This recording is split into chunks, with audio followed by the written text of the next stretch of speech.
Hello and welcome to the joint candidate forum hosted by the Fort Worth Report, KERA, and Steer Fort Worth. I'm Thomas Martinez, the Fort Worth Report's managing editor. Tonight you'll hear first from candidates for the Fort Worth Independent School Board. School Board. After that, we'll hear from candidates in this order for the Tarrant County College Board of Trustees and then the Tarrant Regional Water District Board of Directors. Candidates will have 1 minute to introduce themselves and 1 minute to answer each of the questions posed to them. Those questions came from our reporters, who in some cases solicited thoughts from the candidates and from our Steer Fort Worth partners. Thank you all for telling us what you'd like to know about each candidate's priorities. Rebuttals will not be allowed, and candidates will be given 1 minute for closing remarks after the questions conclude.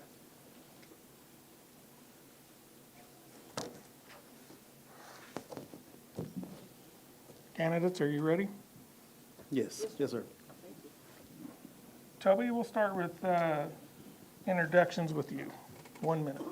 Thank you. My name is Toby Jackson. I am currently the president of the Fort Worth ISD Board of Trustees. I have been on the school board for 13 years.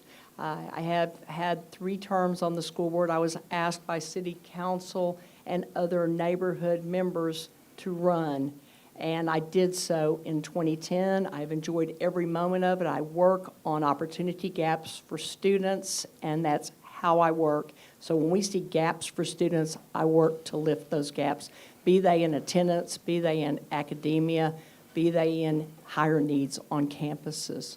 And that also corresponds with the work that I do, which is with a nonprofit, Fort Worth Spark, and we work exceptionally well in the highest need areas to fill gaps that kids have that other organizations are not filling. Thank you. I should mention that we have 2 groups of candidates up here tonight. Candidates running for District 2, which include Pat Carlson and Toby Jackson. Pat Carlson could not be here tonight.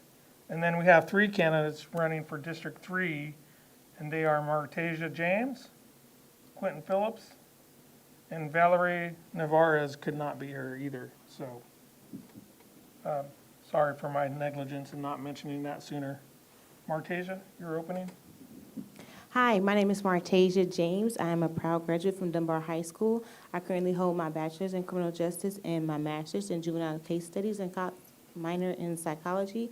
I currently volunteer and help out at Metro Opportunity School, and where I partner with Big Thought, which is a nonprofit that helps with SEL and restorative justice practices. I'm currently an expecting mother and would like to try to change the things that have taken place within our school so that when my child is able to attend, she's able to receive what I received while I was in public education. Thank you. Mr. Phillips? Good evening, everyone. Delighted to be here this evening. Thankful to all the folks who put this on. Thanks for providing the platform, allowing us to be able to speak about the race and everything that we have going on. My name is Quentin Phillips. Everyone calls me Q. Please feel free to do so. Currently serve as the board vice president as well as the trustee representing District 3. District 3 is the place where I'm born and raised, particularly in the Stop 6 neighborhood. Graduate of Dunbar High School as well. Was able to continue my education at Prairie View A&M University as well as Eastern University for graduate studies. And I'm a husband, I'm a father, and I'm going to return on the investment for all those folks who poured into me along the way to allow me to be able to sit here today. So I'm very grateful for the opportunity that I've been provided and hope to continue in that capacity. Thank you. We will now get into the questions. This first question is directly for Toby. Toby, you've been on a school board for more than a decade. You've seen some issues like enrollment and deficit rise. What have you done to combat those issues? Well, first and foremost, the most important thing we can do is educate the community on how our schools are performing and accurately do so. And in 2019, we had 41 schools that were performing at A and B ratings from the state of Texas. In 2022, that number moved to 75. So one thing we've worked on is working to comply with the state's requirements to ensure that our schools are schools all over this city that equitably provide and equally provide an opportunity for students to move into the same services, be they STEM, science, technology, engineering, and math, or be they another area that they're interested in. Every child in every neighborhood should have the same opportunity. And I believe that we've shown over those 3 years, especially the last 3 years, that we've moved the needle quite a bit academically. Thank you. The other two candidates will answer a very similar question to that. Martasia, as a trustee, how would you combat declining enrollment and fraught finances? I'm sorry, I didn't hear the last part. How would you combat declining enrollment and fraught finances? I would make sure that it's made sure to our parents of what it is that our schools are able to offer within our communities. In the school board, in the District 3 area, I feel as though that our schools, such as Dunbar Aviation Program, isn't being, it isn't having a lot of light shine on it to let parents know what it is that their child can be offered at the Dunbar High School and the engineering program that they have there as well. I would bring more attention to that and allow parents to know about that option that they have for their kids, and just the YMLA option as well too, so that their kids are able to receive the extra benefits they're wanting or needing for that child or their needs. Thank you. Q, would you like to answer or the question again? Yeah, thank you very much for the question. As far as it comes to, when we're talking about enrollment, as far as when I even first ran for the board, it was a conversation I was having with family members that were all Fort Worth ISD graduates. And we were having this conversation as we were beginning to have our own children about where we were going to put our students, where we're going to put our own kids. And we were exploring all of these options, and thankfully we were of means to be able to talk about charters because we have the transportation to be able to take them where we want to go, having the conversation about private schools because we have the means to be able to make that happen if we needed to. But we kept on reducing Fort Worth ISD schools as Fort Worth ISD graduates. And so one of the biggest things is to be able to convince my own community as well as myself that we need to invest in Fort Worth ISD by, one, putting our own kids in there, because if we are not invested as parents first, as community members first, how are we going to expect enrollment to be able to go to where it's supposed to? So really putting my own skin in the game in that, as well as various other ways. Thank you. Martasia, you'll answer this question first. The superintendent is the one employee who directly answers to the school board. As a trustee, what would you set as your expectations for her? The expectations I would set for her would be her going into the schools and seeing exactly what it is that the schools are needing at those locations. For instance, Metro Opportunity School is an alternative school where we send a lot of our children to when they're coming to school with vape pens or having fights. And a lot of times we send kids there who are already having altercations or issues with students who are already being sent there. So it just make it make sense. Why would we send kids that already got into a fight with each other to the same school where high school is lower level and middle school is higher level, and they have to take those same classes or they're going to bump into each other at any given point? I want her to come inside and see what it is that the teachers are struggling with while they are working with the children, and then see where it is that they're lacking support with staff and teachers, and see the load that the teachers are having to put onto themselves when it comes to our kids altogether.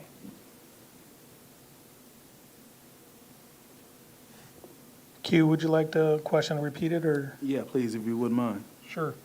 The superintendent is the one employee who directly answers to the school board. Yeah. As a trustee, what would you set as your expectations for her? Yeah, so one, I feel like we did a fantastic job on our superintendent search, and The beautiful thing about that superintendent search when we did it, it really did do a great job of bringing cohesion amongst our board, us being able to know one another even better, work with one another. We set out the expectations for our superintendent, and the superintendent's expectations we have is that you get the job done on student outcomes. Because when people are coming to the school board meetings, when people are talking to us in the community, they're talking about our kids not reading on grade level. We're talking about, the dilapidation in some of our schools and how we need to keep facilities up. All the things that we also are talking about as a board on how we need to fix. And so one of the best ways you can fix anything is to make sure you have a leader in place that's going to be able to implement the things that are going to need to be there in order for those things to be fixed. I think we did a great job of picking that person.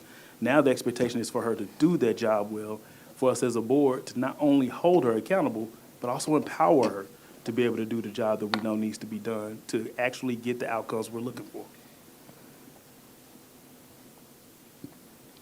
Toby, would you like the question? Thank you. No, I'm good. The superintendent is the sole employee of the board, of the 9-member board. And this is a diverse board from throughout the city with single-member districts, yet we have to function as a cohesive unit to serve all students and all schools. Communication is key, and I will explain very briefly that we were told 19% of our kids were on level at a meeting. That was the highest standard. However, when you look at the standards, approaches is also passing with the state. So 43% of our ELL students were passing, 51% or all others were passing. I talked to her about that immediately, about the communication. We don't want to be disingenuous, but we also don't want to say to students, you're not performing when they are. So that's one. Visibility in our schools, she's there all the time. Fiscal responsibility. We have an $850 million budget and a $1.2 billion bond, and thanks to the taxpayers, we're also closing up a $750 million bond. So, thank you. Thank you.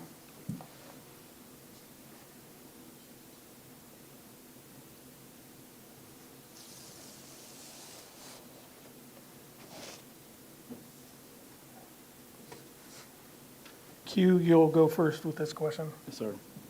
How would you encourage more parents to engage with their students' schools, especially when not every campus has a PTA?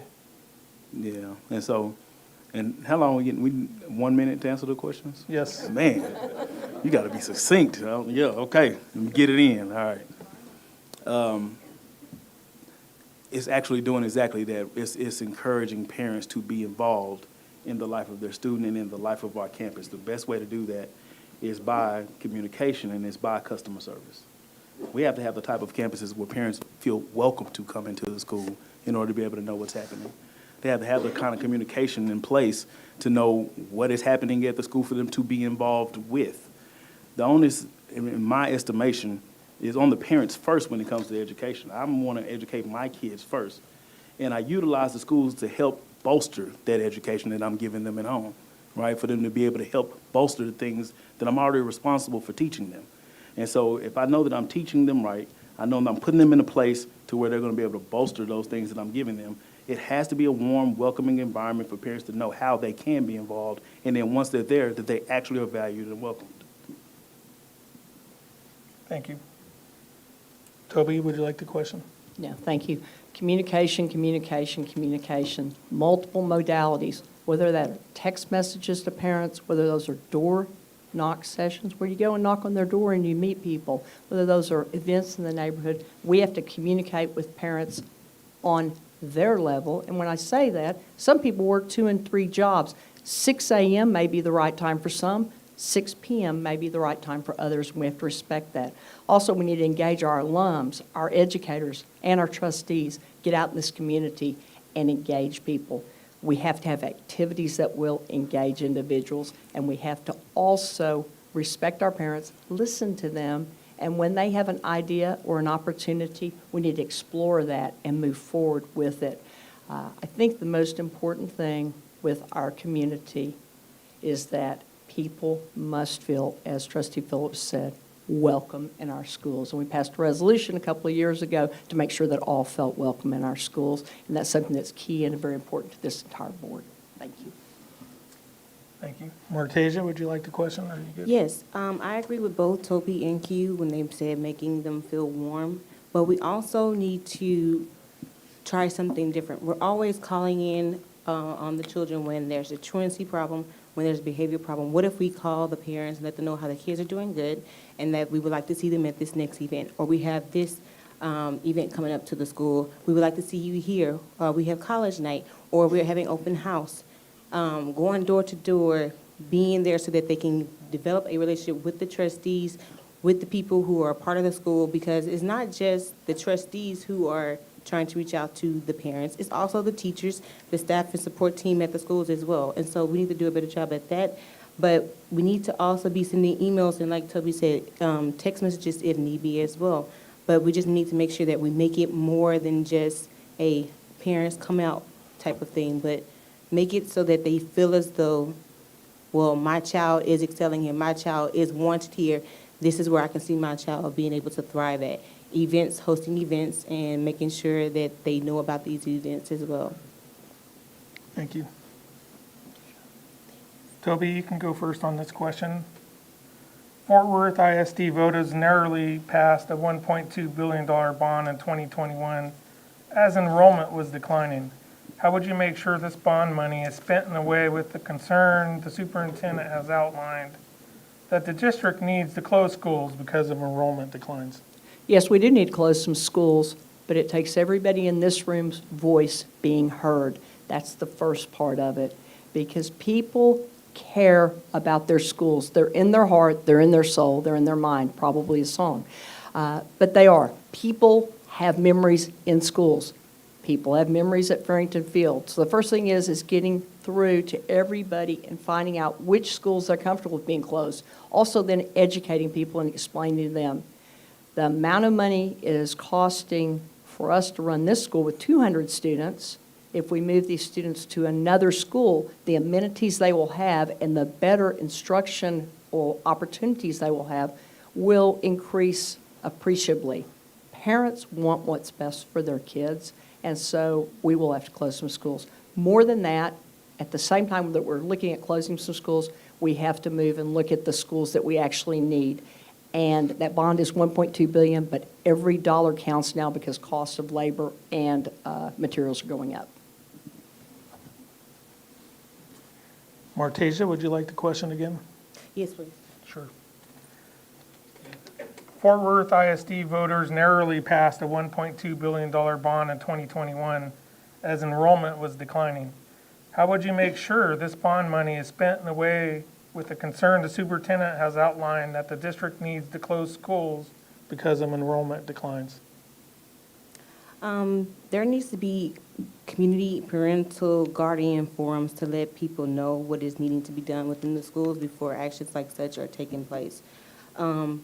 Parents, guardians, a lot of them aren't being made aware of the schools that are being closed down, or they hear rumors and next thing you know, oh, it's not happening. I would hate for my alma mater to be closed down, especially with the impact that they have made on people within my community, all the people who's been able to go out and give back and come back to the school. It would be really disheartening to come back and see that the school is closed down. But with that being said, we recently just discontinued with Fallon Academy. And with that money that we just spent, they could have been allocated to different schools or to schools that are needing the help.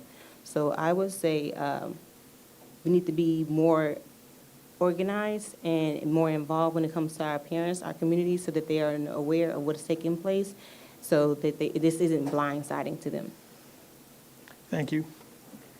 Q, do you need the question again? No, I think it was transparency about the bond, and yeah, and even in the preface to it, saying that the bond barely passed, it did. I mean, narrow margin, and that says volumes.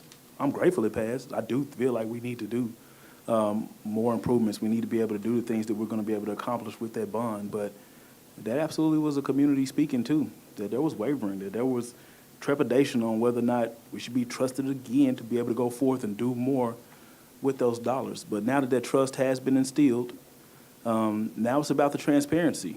It's about making sure that the Citizens Oversight Committee, it's about making sure that the people actually know and hear about what's happening with bonds, having real timelines, staying on top of communication when it comes to those things. People just want transparency. People want to know what's going on, and we have to provide that to them. So the more that we bolster that communication properly, and people really get to know what's happening, really get to see progress, then people will be pleased with, I know, what the outcomes are going to be. So we just have to make sure that we're being transparent and that we're communicating properly for folks to really know that those dollars are being spent exactly where we said they're going to be. Thank you.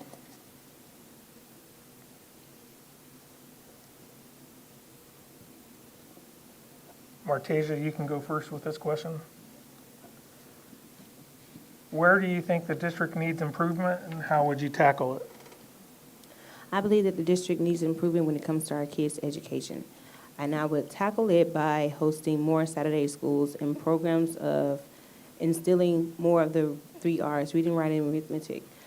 It's really sad when our high schoolers are at the point of getting ready to graduate from high school and are barely able to formulate a complete sentence or know the correct spelling of simple things such as sight words. Or at this point now, our kids are writing papers on their STAR test as if they are texting friends. I will focus more so on making sure that the kids are able to understand and retain what it is that they're being taught in their classes so they can prevail when it comes to the future. A lot of our kids aren't interested in going to college, but there are options as far as trades that they can learn, and we should be able to open doors such as that for them to be able to have accessible means to those things as well. You? Yeah, community engagement and community involvement is exactly where we need to be when it comes to improvement. Meaningful community engagement, not placating, because that's been done before by this body and other bodies, where we say, okay, we're going out there and we're listening, or we say we do, but not really taking advantage of truly listening, truly soliciting that feedback, bringing that feedback back, and making great decisions based around what the community is telling us. And so we do have some great people that come down to the school board meeting and talk all the time about what's going on. But there's such a large section of the community that'll stop me in the neighborhood, that'll talk to me in other venues, but they're not coming and saying those things publicly as well. We got to welcome the engagement. We got to want people to come and tell us what's going on. We got to have the ear of folks. We got to have beautiful brains in this community understanding that this is all of our school district. I'm very proud to represent District 3, but I ain't the king of District 3. That's our seat, everybody. So we got to be able to talk and engage and figure out what's going to be best so we can instill those values into the boardroom, which is going to matriculate throughout the entire school district. We got to make it all of ours. Thank you. Toby? Thank you.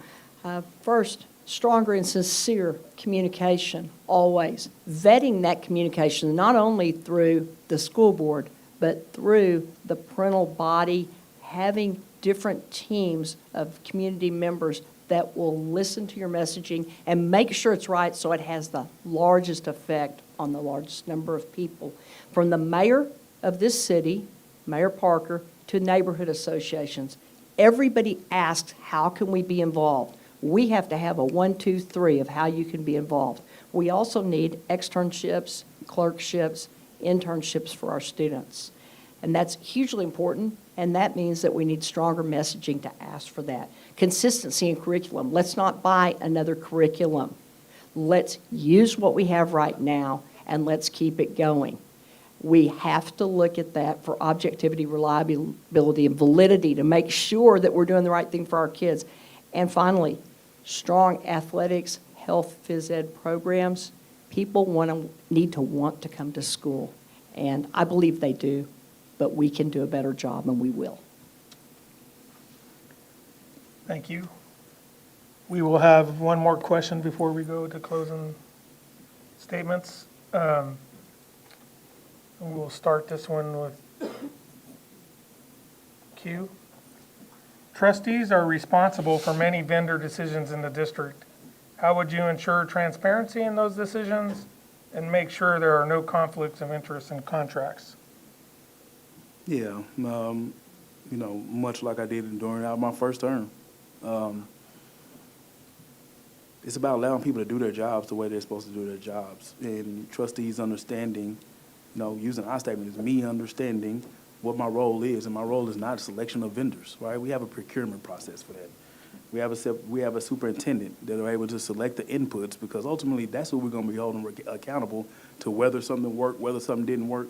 So me coming to tell her she needs to implement this certain thing or hire a certain vendor, how am I gonna evaluate her later and say whether or not something was good or bad if I'm the one that was trying to put it in place? Allow the superintendent to do the job. We hired her for a reason. We feel like she's adequate, she's capable, adequate, intelligent enough to be able to do the job. Allowing that to happen, and then if we have policies, procedures in place, following them with fidelity.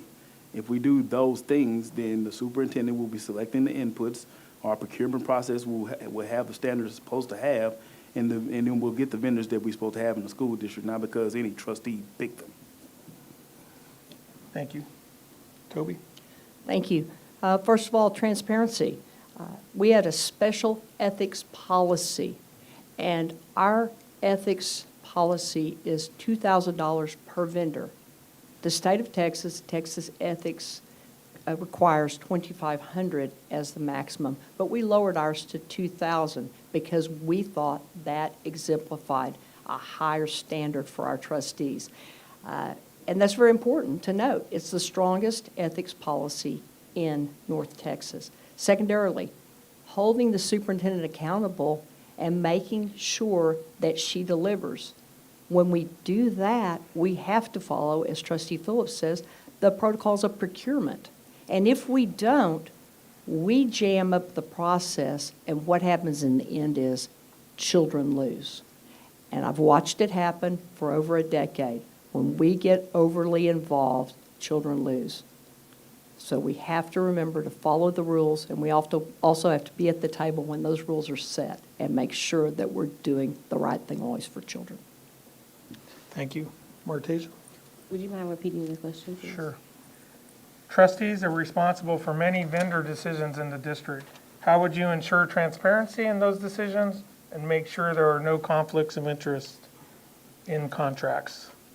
I would make sure that the decision in when deciding third-party vendors to come, if they really are beneficial to our kids, and what is it that we can see that they're going to produce or help the children with or the school with in the future.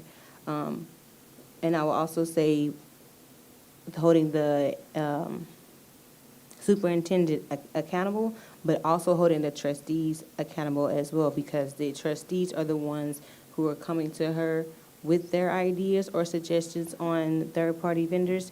And one third-party vendor that we currently have, I feel as though is doing a good job within the schools. And I applaud Fort Worth ISD for having them there, because they are doing their job with that. And I would also like to say that with the trustees being on top of it with their job, it'll push the superintendent to be on top of it with her job. Thank you. We will now have closing remarks, and we'll begin with you, Toby. It's been my honor and privilege to serve the Fort Worth ISD for 13 years. It's a job that I've taken very seriously, and I've attended every board meeting. And I think I'm the only trustee nerd in the history of the board that's done so. I love the job I do, and I believe that when we're in a campaign, it sharpens our skills and it makes us stronger. It makes us think about what we can do better. And what I see that I can do better is have stronger communication in this community. As a Fort Worth ISD graduate, as a lifelong East Sider, both of my children were students, are both graduates of Fort Worth ISD schools. I have a lot of pride in this city and a lot of pride in this school district. And I want to make sure that I utilize the decade of experience I've had to help us pull through this $1.2 billion bond, acclimate this new superintendent, hold her accountable, and get this young team of trustees ready to lead on their own, and I can go off to another pasture. Thank you. Thank you. Martasia? Closing, yes. Our children should be able to have teachers and trustees, a school board that is advocating for them and thinking of their future, and a place where they are able to feel safe to come to, a place in which they're able to learn and thrive. And I know that they're needing the support and the community and the team behind them. I'm asking for an opportunity to try and make a change and to be the difference and to be a voice. And if you think that I'm not doing enough or that I'm not doing my job after I am elected or if I'm put into place, then vote me out. But I'm asking for a chance to be able to make a difference and speak for my District 3 if elected as District 3 School Board Trustee. Thank you. Q? Yeah, thank you so much.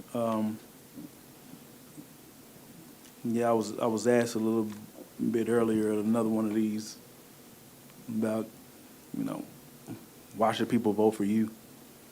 And it's such a difficult question for me to answer in the sense of I've already been in the job for a term. And so now it really is about whether or not you feel like I've done that job well or I haven't. And if I haven't, there are other candidates to be able to select from now. And that is democracy, right? That's why the seat is there. Because if you feel like I haven't carried out the visions and your values, if I haven't led with integrity, if I haven't done the job, someone else should have the job. But if I have done those things, I've placed myself out there to be able to continue to do the job and do the job even better. So that's what it really boils down to for me, is that I want to be able to represent my district and not be able to merely in the future. Preferably, I already have represented the people well, with integrity, with character. And that's what I plan on continuing to do. And I feel like that continuity and leadership will actually get us to the place that I know that all of us really want us to be able to go. Thank you, and I just want to take a minute to thank all three candidates for being here tonight and sharing their thoughts and letting us get to know them a little bit more. So a round of applause for all of them.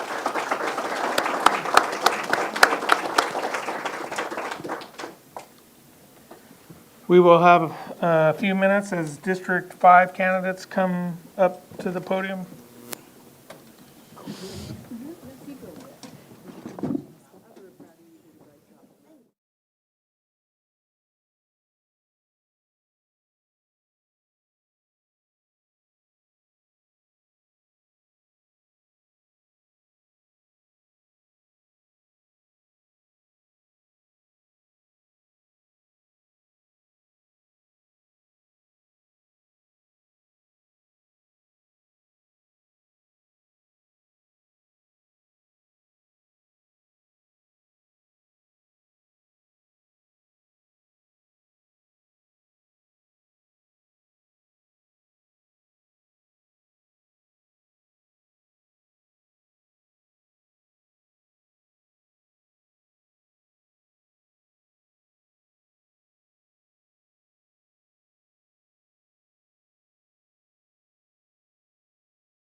first names? You're okay with I mean, first I names? am. Oh, yeah, okay, absolutely.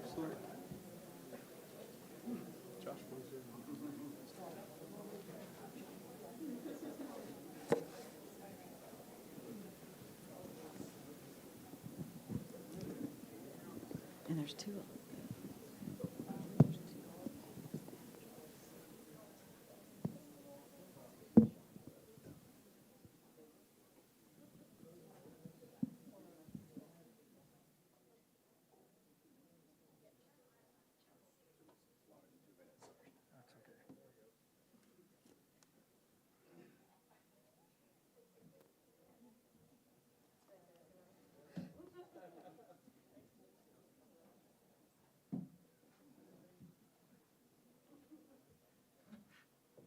Okay, we continue with our Fort Worth ISD Board of Trustees forum. This one is District 5. We have 3 candidates running for District 5. Incumbent C.J. Evans, Kevin Lynch, and Josh Yoder. We will begin with introductions, starting with C.J. All right, thank you all so much for being here and for the Fort Worth Report, and KERA and Steer Fort Worth for hosting this.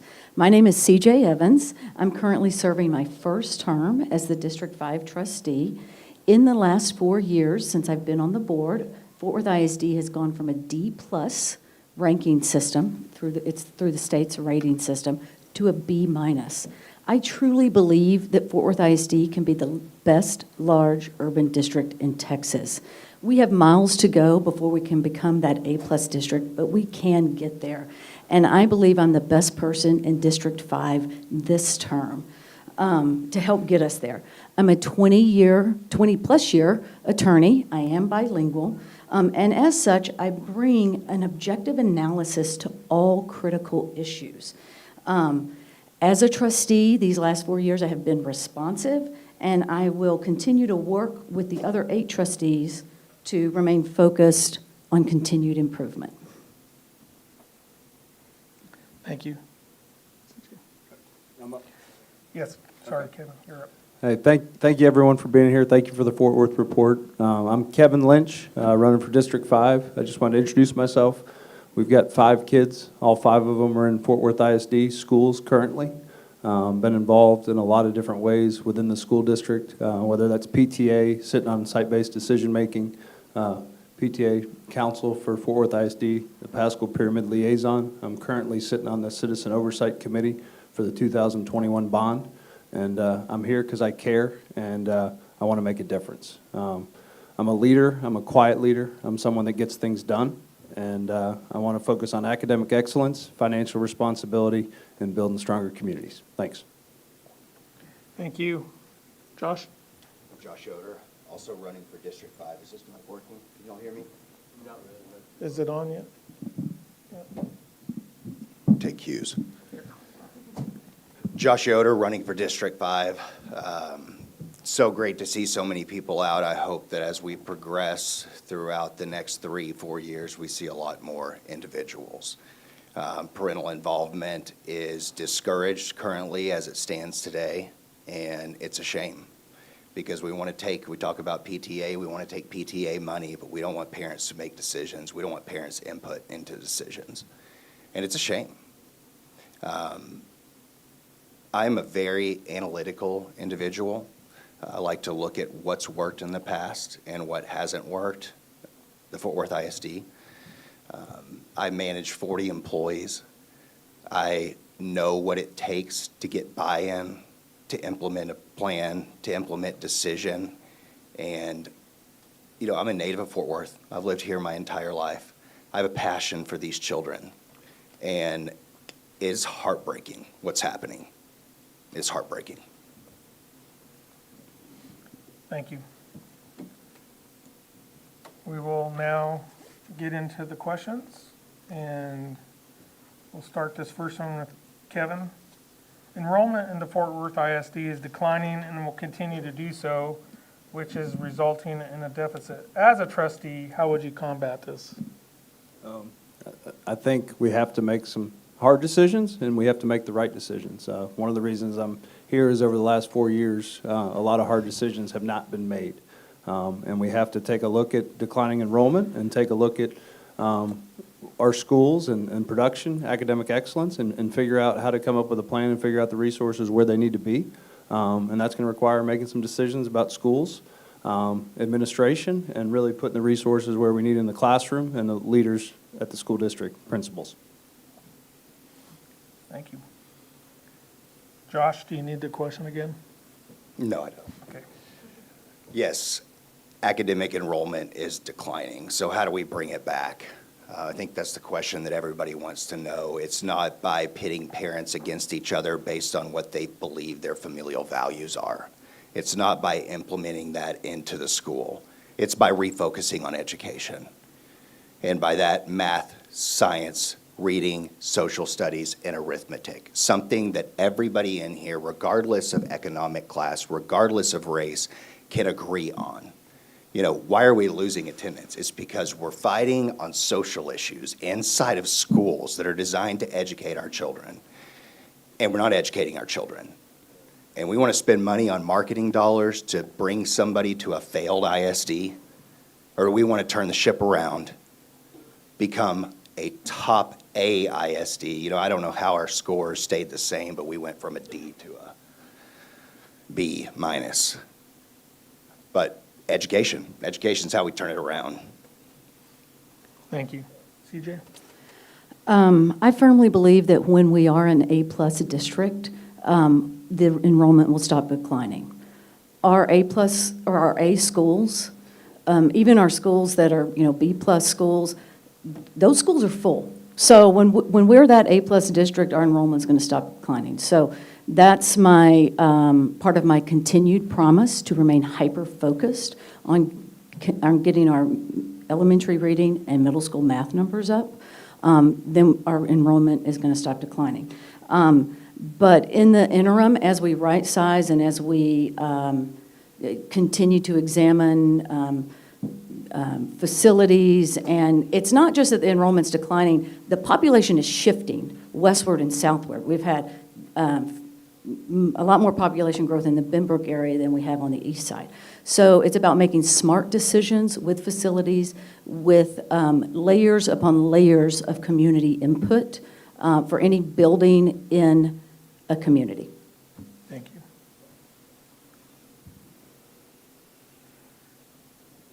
Josh, you can begin with this next question.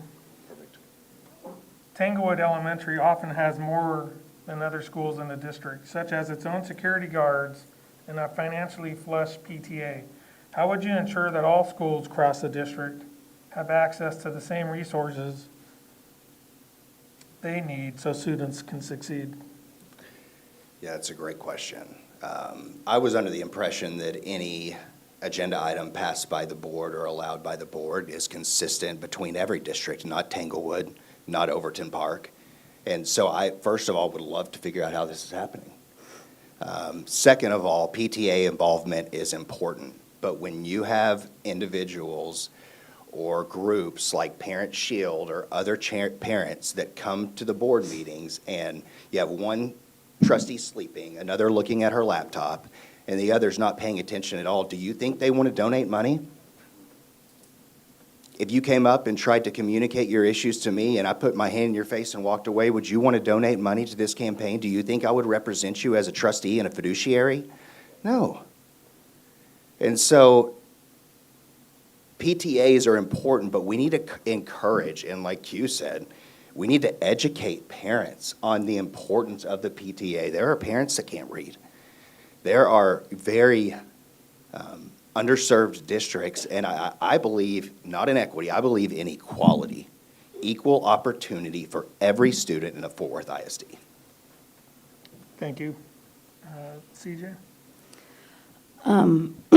So just to clarify, the schools get equal resources.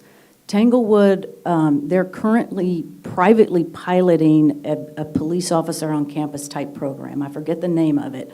Kevin probably knows the name of it. That's paid for with parent dollars. And so anything that any individual PTA raises for its campus is for that campus unless that PTA chooses to send money to another campus. I know this police-type program that's being piloted there, they're talking about extending it to a sister school.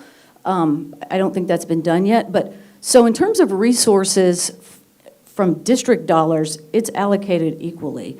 Any extras, that would be from the parents, and those cannot be taken away by the district for other campuses. Does that mostly answer your question? Yes, ma'am. All right, thank you. Can you repeat the question? Certainly. Tanglewood Elementary often has more than other schools in the district, such as its own security guards and a financially flush PTA. How would you ensure that all schools across the district have access to the same resources they need so students can succeed? Yeah. I think, stating the facts, Tanglewood actually receives less state money than some of the other schools in the district. A lot of the money that's there is privately raised by families, community members, and so that's not something that's in control of the board. I think we can look at things and where places are successful and programs that work and have shown improvement in test scores and academic excellence. I think we can apply those things, and every school, every community needs different things, and we need to find what they need. But just to set the record straight, it's not that Fort Worth ISD and the district is giving more money to that school. That's out of our control. Thank you. CJ, you will go first on this next question. How would you encourage more parents to engage with their students' schools, especially when not every campus has a PTA? Well, first and foremost, when I talk to different volunteer groups and church groups, I am really spreading the message that we need volunteers at our schools to help welcome our parents and to come alongside our parents in forming some of these PTAs. I would love to see surrogate PTAs pop up at different schools. So if there's not enough parental resources to form a PTA at a certain campus, I call upon all individuals within Fort Worth ISD to volunteer and step up. We can place you and help create these surrogate parent and community groups at each campus. But I would echo what my colleagues in the last panel said regarding communication and making sure that all parents feel welcome, not just on campus, but welcome as a part of their students' educational journey. Repeat the question, please. How would you encourage more parents to engage with their students' schools, especially when not every campus has a PTA? I think transparency is key, and I would recommend that we send a letter home to every parent and let them know if their kid is reading and writing and doing math on grade level. If we want parents to be involved, they really need to know where their kids stand. As it stands, we have a lot of campuses within Fort Worth ISD, then 10% of kids are on grade level. A lot of those kids come home with A's and B's, and parents candidly think their kids are doing well and being moved on to the next grade. So we have to be transparent and give them a wake-up call to participate in their kids' education. Thank you. Josh? I believe we need to be able to communicate to parents and display that we are good stewardships of their money. If I go to church and put money in the offering plate and it's used for bad, I'm not going to donate again. I'm not going to get involved. If we prove, we talk about transparency, let's be specific. If we prove that we are good stewards of their money, if a PTA becomes involved and scores increase, the PTA will increase. If the PTA gets involved and we negligently or untransparently spend money, the PTA will not continue to be involved. So we need to reward the participation of parents in the board meetings, in other instances, in the PTA, and encourage parental involvement, not just in PTA. The other is education on what a PTA can do. There are several communities that have no idea what a PTA can do. And, going back, if we talk about the resources in the school, yeah, it was granted to one school. Why was no other schools afforded the opportunity to participate in that program? Thank you. Kevin, you'll go next, you'll go first on this next question. Fort Worth ISD voters narrowly passed a $1.2 billion bond in 2021 as enrollment was declining. As a school board member, how would you make sure future bonds best align with the district's needs? Yeah. To answer that question, I'm sitting on the latest 2021 bond that was passed on the Citizen Oversight Committee, and I think it's our responsibility as a district to have a master plan so people know where that money's going. We're competing with charter schools, we're competing with private schools, we're competing with home schools and people leaving the district to go to the suburbs.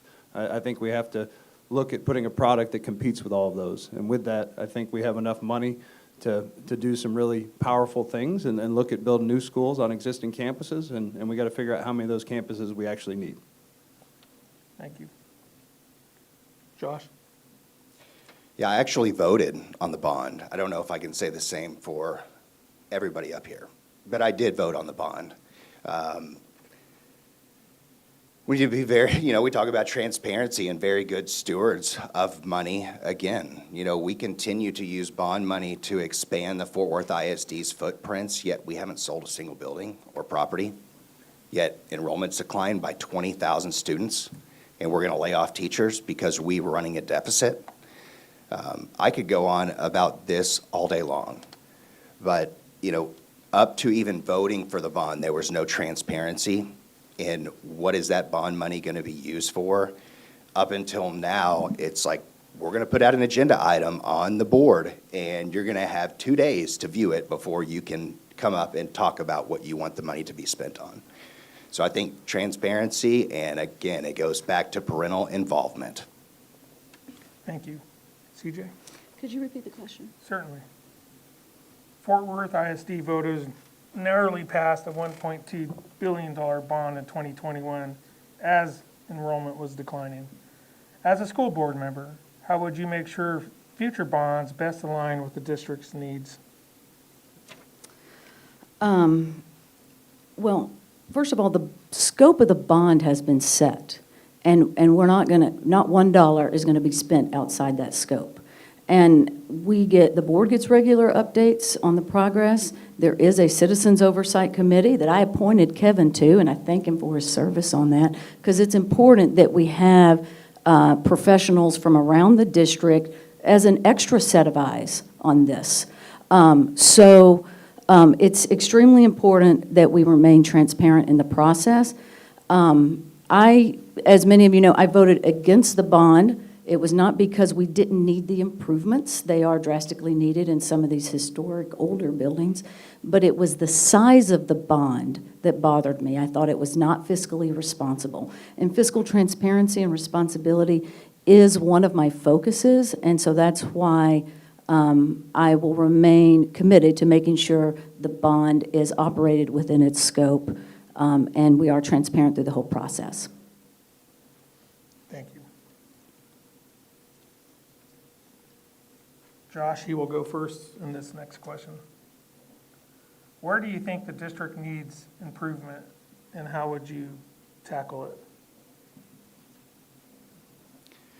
The district needs improvement most in education and testing scores. I mean, we can look at the grades of the schools and determine where we need improvement. We've talked about it all night. We need improvement in parental involvement. We need improvement in education. We need the removal of controversial ideals and doctrines that are pushing our children. We have declining attendance. Do you think that as parents, do you think that's solely because of education? No. I know parents who have pulled their children out because they don't want them looking at an iPad in second grade all day long. I know parents who have pulled them out because of the mask laws. We all have our ideals. We all have our principles. Let's come together around education and say, okay, it's okay for you to wear a mask. It's okay for me to not wear a mask. And so, we talk about that all day long, but when we start divisiveness and implement that into our schools rather than unifying around education, that's where we go wrong. And you follow the dollars, and you will see that the current board does not support unification. Thank you.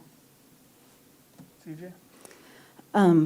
First and foremost, we need to improve our third grade reading scores because, as most of you know, all academic projectors stem from that third grade reading score. So that is a key area that we need to focus on. We need to also continue to improve our currently strong academic programs, our athletics, our fine arts. We need to stay strong where we're great and get better where we're not academically. Another area where we need to continue to improve is in fiscal transparency. I have been asking for a zero-based budget since I got elected. I am happy to say we are currently transitioning to one.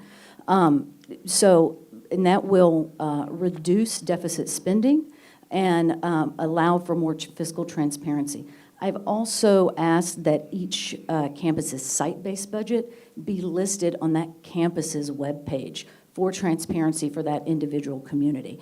In terms of how to practically approach academic achievement, Saturday school, which I'm happy to say we are in our second year of, students who are not reading on grade level are invited to attend. Also, we have added robust summer programming. It's not just remedial because the kids didn't pass the STAR. It's come to school, learn, come to these camps, have fun, and they're still learning and reading all summer and continuing academic improvement. And then the third place that I'm going to continue to focus on is parental engagement to improve the culture and community of each campus. Thank you. Kevin? Repeat the question, please. Absolutely. Where do you think the district needs improvement, and how would you tackle that? To me, I think we need a sense of leadership and a common goal. And if you focus on everything, nothing gets done. To me, academics is what we're here for, and we need to focus on that. And with that, have financial responsibility and use the resources we have with things that are proven to work, and focus on one goal together and put our efforts there. Thank you.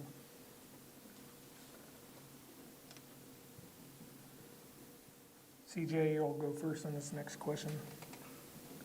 The superintendent is the one employee who directly answers to the school board. As a trustee, what would you set as your expectations for her? Well, she knows my expectation is that our third grade reading level get up. That's first and foremost. We also, as a board, collectively adopt goals and constraints that guide her in how we want that accomplished.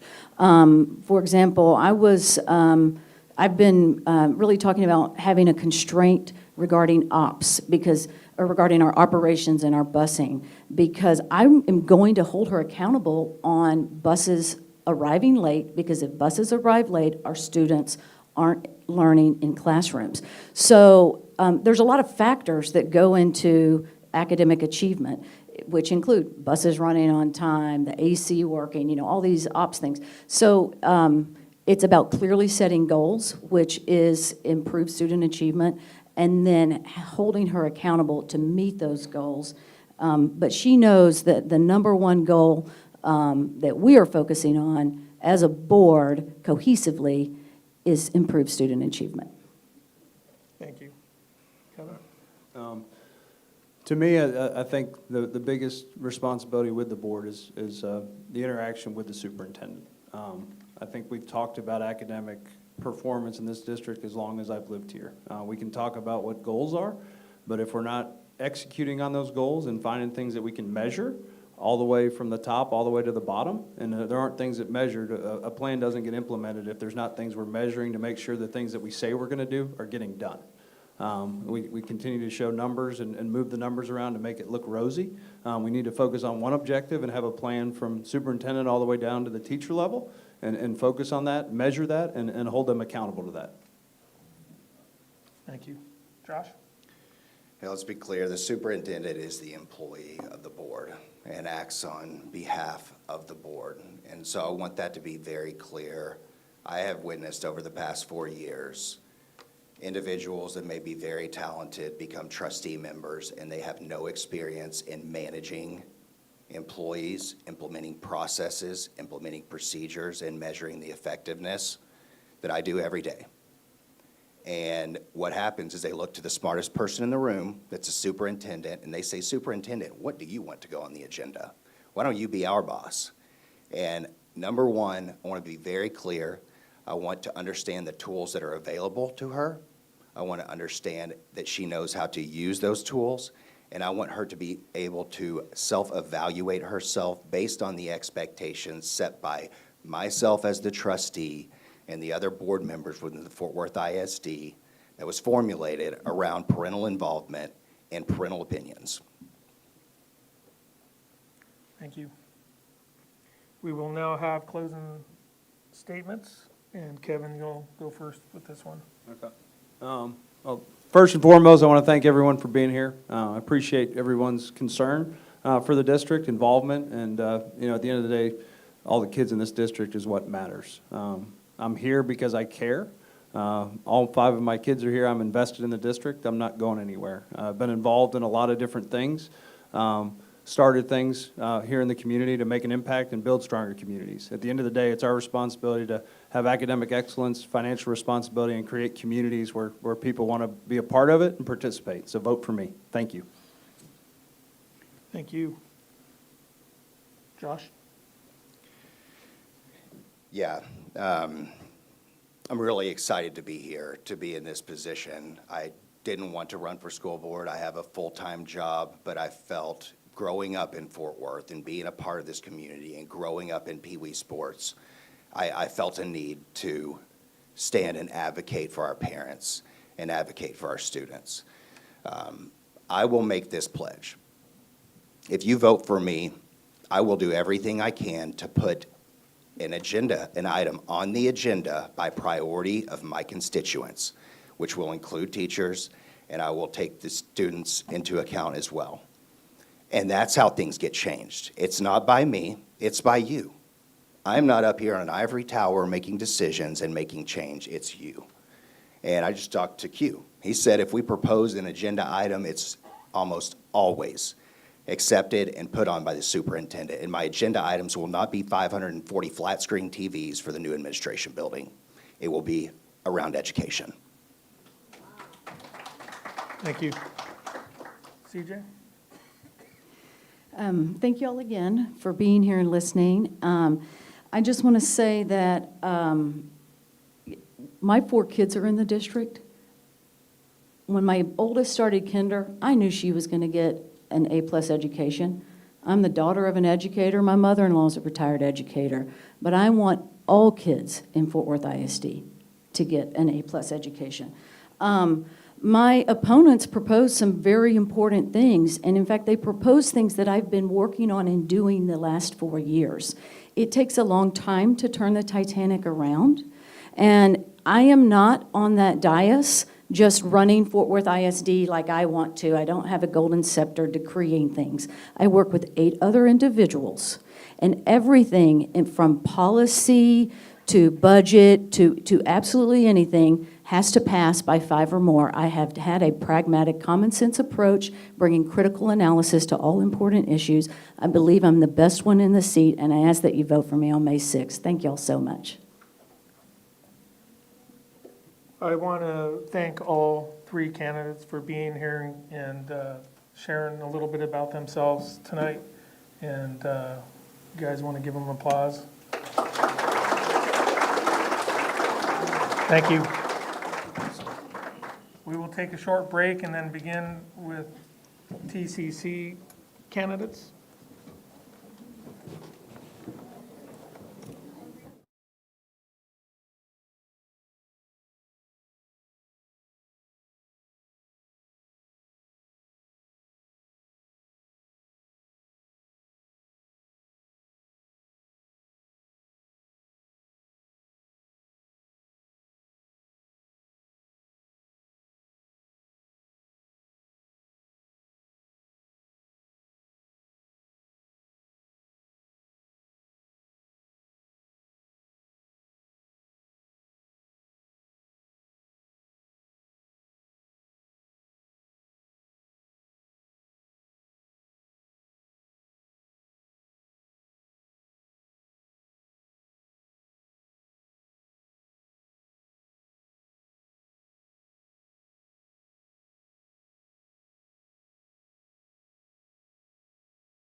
Continue our night with our TCC candidates.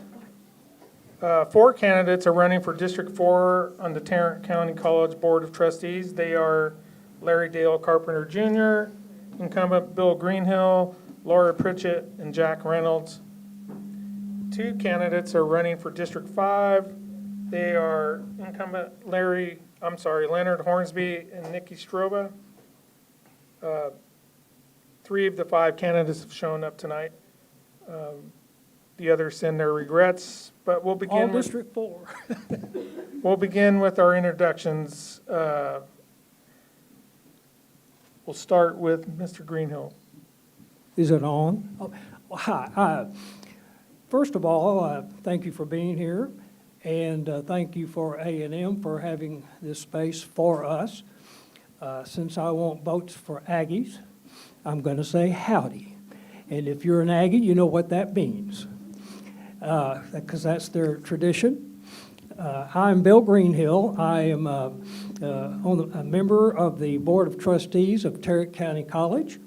I am running for my 3rd term on the college board. I was elected in 2011 and have served for the last 10 years. I'm an attorney here in Fort Worth with the firm of Haynes & Boone. I'm a corporate attorney. I have 3 children, Duke, Frank, and Joe, all of whom went to Arlington Heights High School and had a good time. Yes, the bees. Anyway, I'm running. Excuse me? Yellow Jackets. I'm sorry. You're right. Absolutely. I've got 10 seconds to go, but I'm very compassionate about being a trustee of Tarrant County College and helping students get better. Thank you. Laura. Hi, good evening. My name is Laura Pritchett, and it's a pleasure to be here tonight and to see so many friendly and familiar faces. Thank you very much for this opportunity to speak to this group tonight and give me the opportunity to introduce myself to you. So my family and I have been here in Tarrant County since 2015. We moved to the great state of Texas in 2011. I wasn't born here through no fault of my own, but I did get here as quickly as I could. And I'll also know that Davy Crockett also wasn't born in Texas, so that shouldn't be held against me. We're here now and part of the community. I've been in technology sales for 25 plus years. My husband and I also own a small business here in Tarrant County.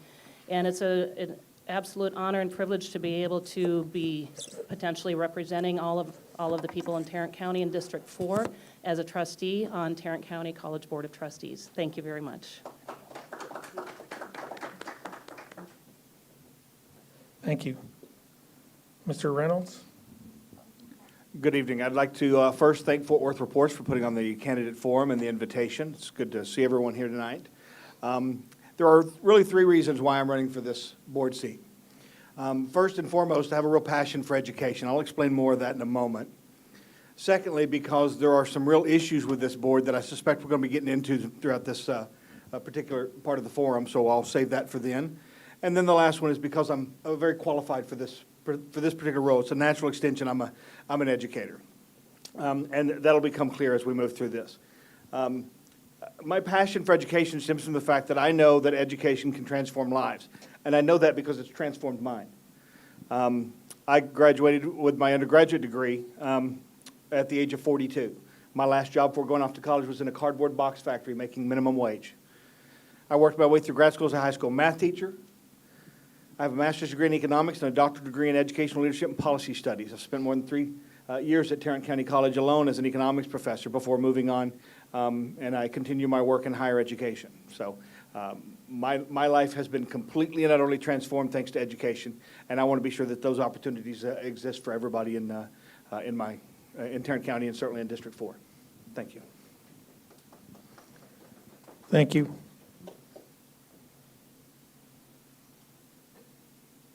Laura, you'll begin this question. The chancellor is the one employee who directly answers to the TCC board. As a trustee, what would you set as your expectations for her? So as the chancellor leading the college, I think that is very important to show decisive leadership and transparency in everything that you do, making sure that you are following all of the rules of the of the college, that you are making sure that you are putting the taxpayers and the students first in all decisions that you make. Make sure that you continue to lead with integrity and honesty, and that you show true leadership in everything that you do.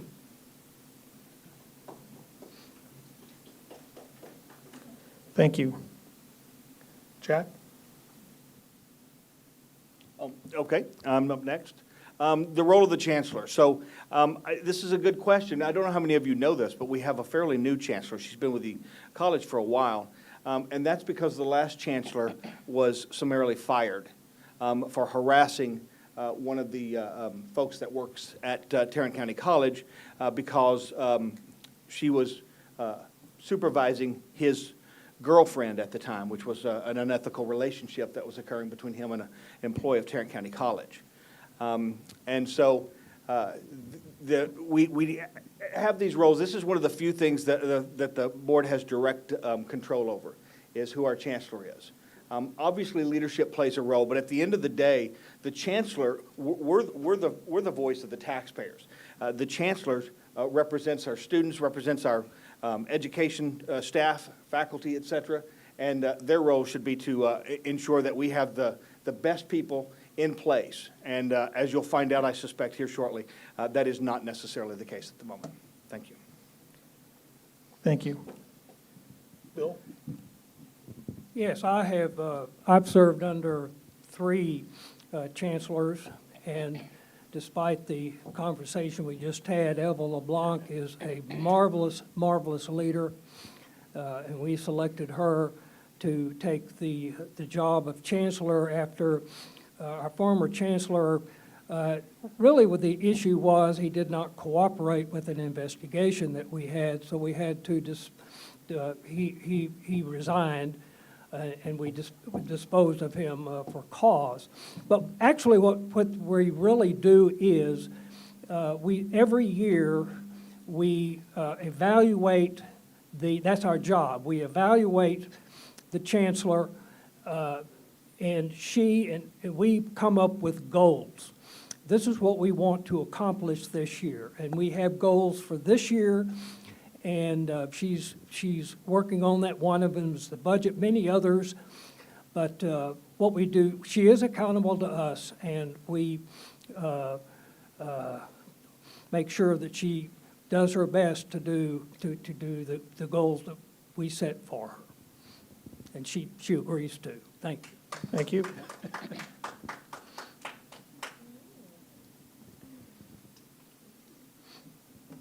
Jack, you'll start first with this next question. Okay.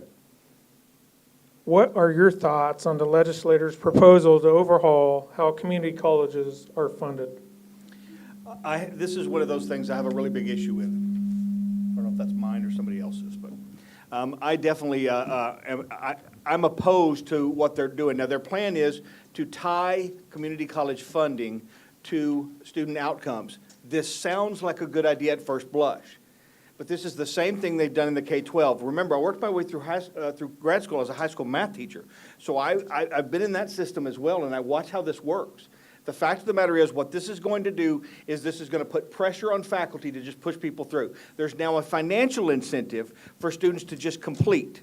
Not actually learn anything, just complete. They're just going to be pushing them through. This is what's happening in K-12 and has been going on for years, ever since No Child Left Behind. I think they have the best of intentions, but this is not a solution. You cannot pay people to graduate students. You know what happens?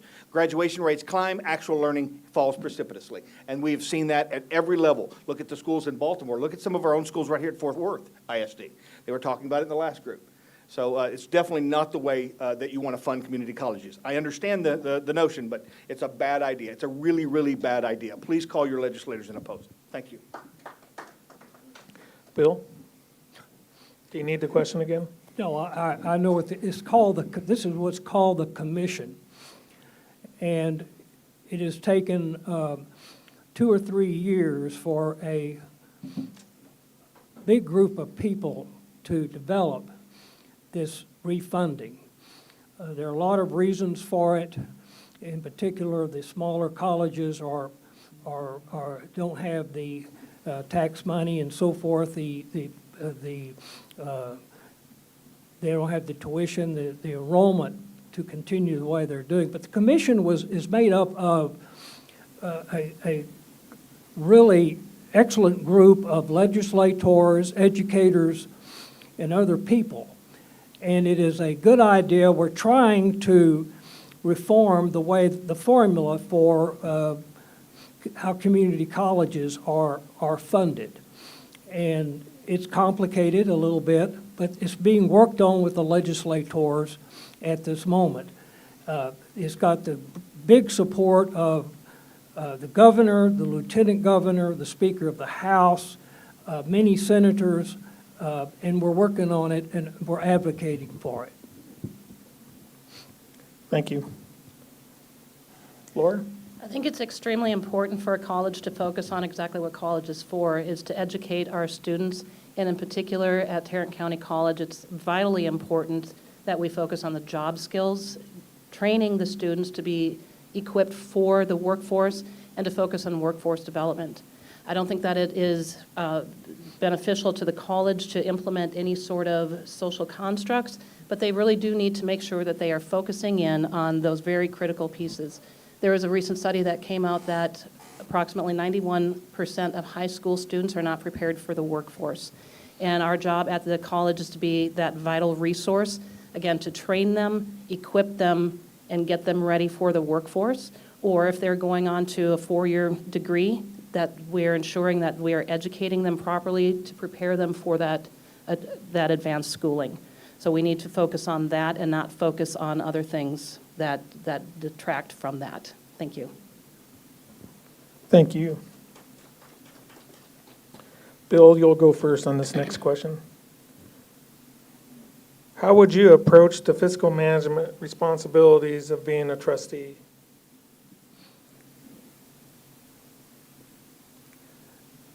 Physical management, we have workshops and meetings, there are public meetings, twice a month. And we have a COO, Susan Alanese, who is an excellent, excellent COO. We examine very carefully things that come up on our agenda. We are, for example, the fiscal responsibility for our bond issue, which is very large as well. We have updates on that every month. If you go to our website, you talk about visibility. It is totally visible. It's got every detail you can possibly want about our bond issue, how your money is being spent, and the fiscal responsibility that we are conducting. It is we review it, the physical status of our community college twice a month, and that's how we do it. Thank you. Laura? I certainly will. How would you approach the fiscal management responsibilities of being a trustee? Could you provide some more context around that question?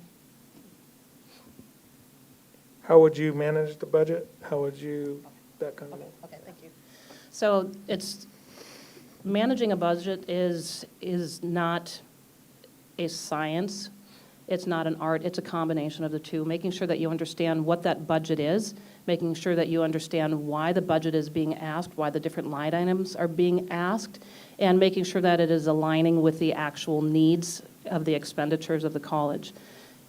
In my purview of, in my review of the budget, it currently looks like there's a very high percentage of the budget that goes towards administration. And I think that needs to be curtailed, and that needs to go more towards the spending towards the education of the students, which is the purpose of the college. So focusing on those critical pieces, not focusing on an overinflated administration that the budget currently appears to be operating under. Thank you. Jack? So it's interesting that Mr. Greenhill talked about these public sessions where people can come and talk, because you can find these online, and these videos, and so you can go watch for yourself.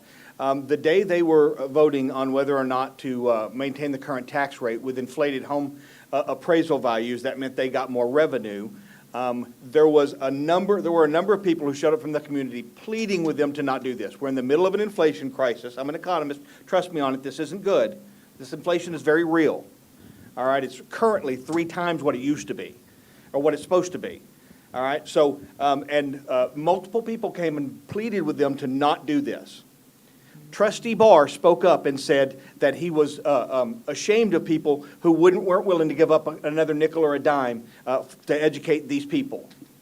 And not a single person on that board spoke up, least of all Mr. Greenhill, and they all voted to perpetuate the exact same tax rate that brought in more revenue for them. Folks, tax revenue in this district for this college has gone up more than 100% in the last decade. That's at a time when student enrollments are falling, student contact hours are falling, and they know this. What are they doing with all this money?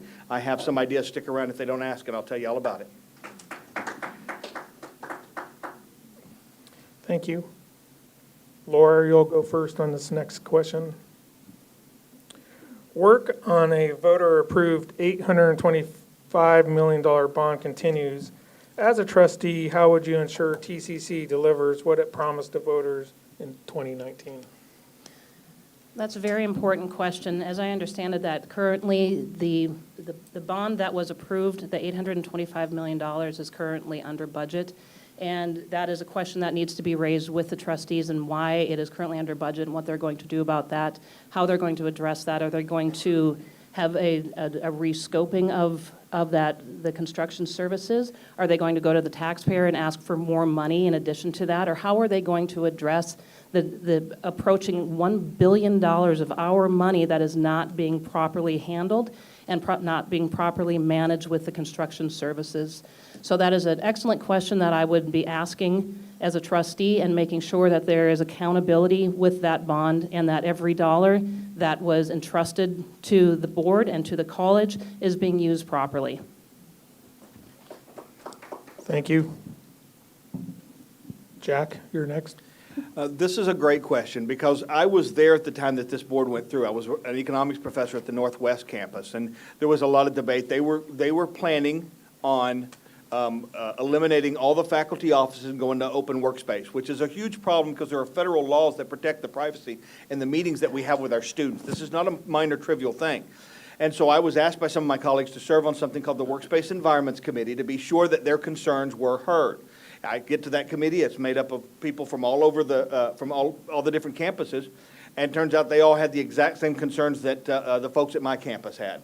So we put together, the task of the Workspace Environments Committee was to put together a faculty recommendation regarding the suggestions from the board and from the chancellor about this open workspace. And we provided extensive literature showing that open workspace is a bad, ineffective way to accomplish the goals that they were talking about, and that that the faculty pleaded with them to keep our offices. That document, our faculty recommendation, was returned to us heavily redacted by one of the presidents of one of the campuses, the Connect campus. We were not allowed to submit our own recommendation that said we wanted to keep our offices. They tried to do everything they can to prevent that from happening. Thank you. Bill? Well, what's the question again? Work on a voter-approved $825 million bond continues. As a trustee, how would you ensure TCC delivers what it promised to voters in 2019? As I said before, one of the ways we're doing this is visibility. Contrary to the comments, if you look on our webpage, you will see every detail that there is about the bond issue. Now, in regard to inflation and so forth and so on, we're examining that. This is an issue that we are going to be looking at very carefully in our next budget, which started last meeting. Our budget, we're starting very, very early to take a very extensive look at expenditures, taxes, and the bond issue, because I know this is an issue, and we're going to be very responsible about how this is done. We do have Susan Alanese is an excellent COO. We have developed different buckets in our budget, in our funds we have reserve funds to take care of some of these issues. But I can assure you that this bond issue will be very, very successful. Thank you. We will go with one final question before closing statements. And Jack, you will begin this one. Governor Abbott and other state leaders want public colleges and universities to remove diversity, equity, and inclusion from hiring practices. What kind of impact do you think this would have on TCC? I think it will have a very positive impact on TCC, to be frank. I'm not someone who's a big fan of diversity, equity, and inclusion. To be honest, one of the reasons why I ultimately resigned from the institution is precisely because of a plan they were putting forward. And again, you can find the video. He's right. All the evidence is right there in plain sight. It's right in front of us. We just got to go find it and dig through it, and you'll find out some of the things going on. And so they put together this plan, this recruit and retain more non-white faculty. And so as I learned more about this, this had come to a head. This was not the first time this came up. We were told quite explicitly in August of 2018. The dean walked over to our meeting, the three of us. There had been a fourth, but she had retired over the summer. And we're sitting in our meeting, and she pointed to us and said, "Y'all need to hire another economist. You're not diverse enough."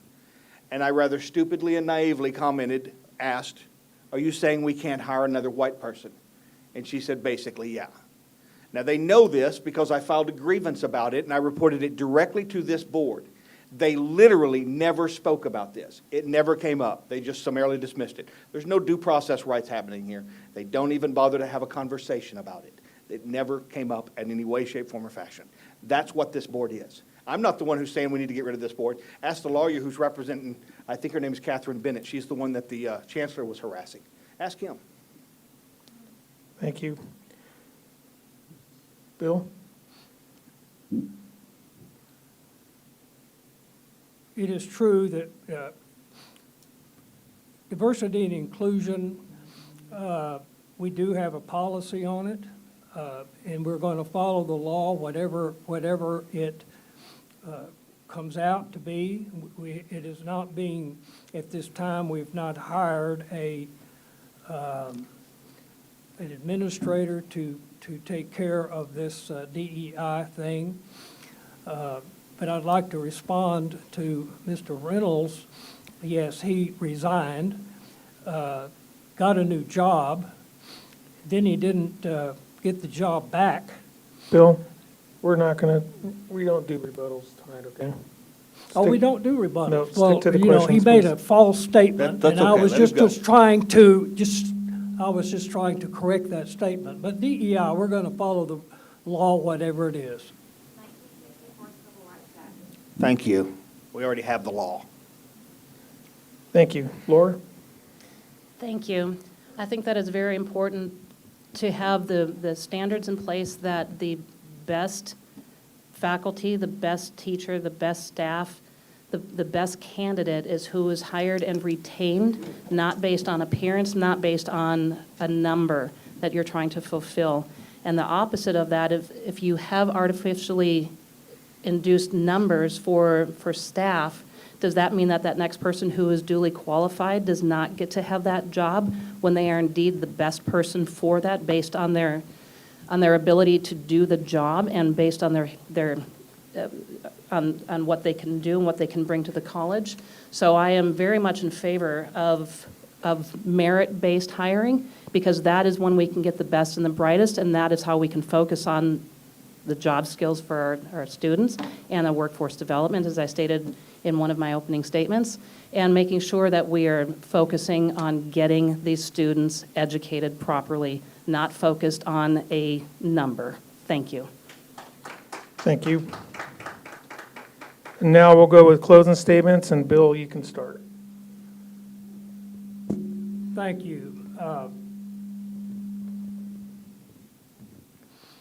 I have been a trustee for 10 years, and I'm very proud of the work that I have done. We have we have really progressed in the services that we're giving to our students, both old and young. We have many opportunities for our students to succeed. We meet students where they are, and I would like to continue my tenure as a trustee of this college.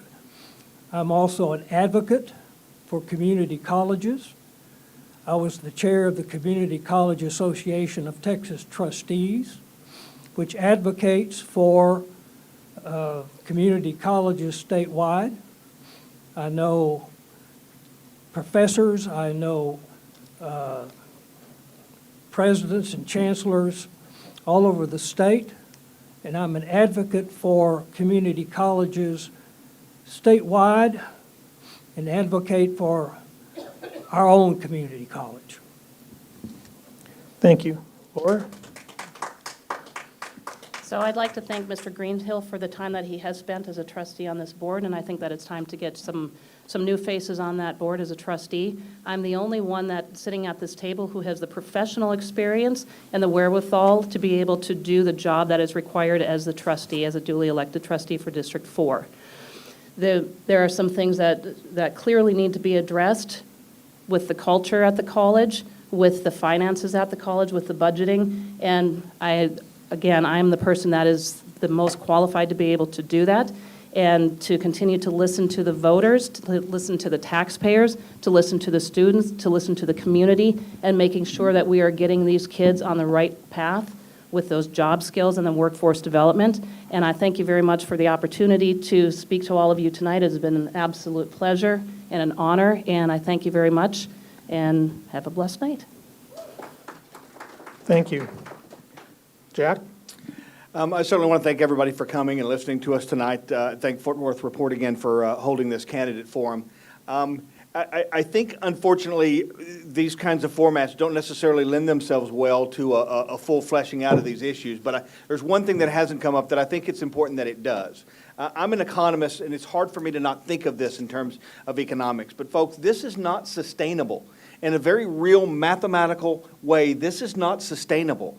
All taxpayer-funded organizations they have an incentive to maximize cost, because if they have any money at the end of the fiscal year, then they get less of a budget the following year.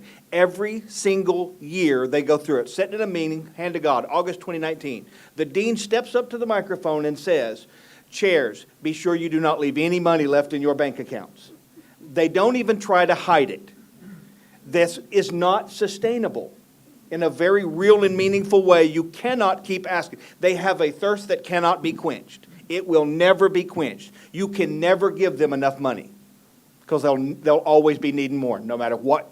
So this is not sustainable. Something, somewhere, somebody has to step up and start making those changes. It has to happen. And my qualifications are vastly above and beyond anybody else that's running for this job. Thank you all very much. Thank you. I'm excellent. I want to thank all three candidates for being here with us tonight. If you've never served as a public official, it's not an easy job. It's thankless at times. So let's give them all a round of applause.